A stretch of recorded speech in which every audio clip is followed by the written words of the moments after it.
Seems like we just don't agree on much. Like, no, I'm not talking about politics at all. I'm just talking about, like, everything in general. But I think we can all agree that this should be the soundtrack for 2020. Like, when they look back on this year, this should be included into the file for 2020. Royal and the Serpent, Overwhelmed. All 98.7. Turn off the TV. It's starting to freak me. Can you believe Foo Fighters are about to release their 10th studio album on February 5th?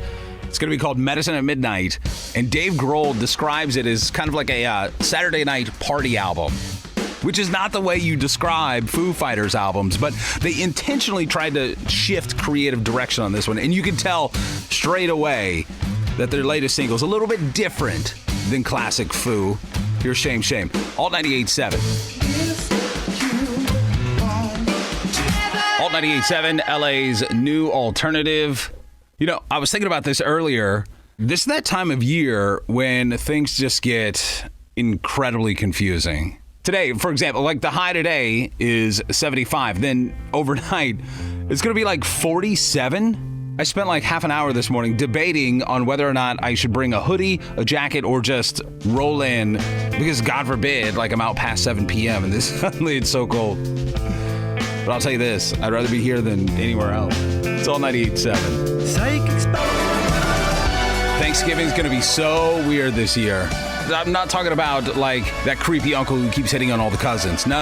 It's going to be weird because basically the holidays are canceled for the most part, like family gatherings and things like that. So all of those traditions are out the window. So what are you going to do? You going to order takeout or In-N-Out Burger? Actually, you know, that wouldn't be such a bad idea. But nonetheless, All 98.7's Thursday Turkey Takeover from Bristol Farms.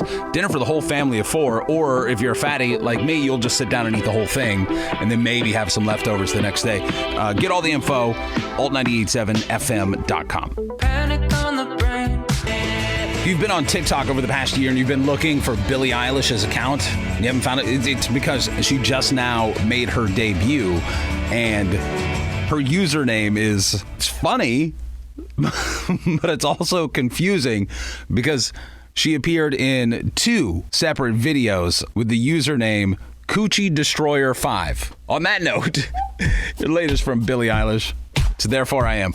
Alt 98.7. I'm not your friend. People say that he's one of the nicest, if not the nicest person in rock music, but he tries to downplay it. I'll tell you who this is and what they have to say about being called the nicest coming up. Give me like 5 minutes. It's all 98.7. I'm having trouble trying to sleep. Like when you think of rock star, right, you never think of someone who's really nice. Like you think of like a badass. What if I told you that like the biggest rock star in music is also considered the nicest?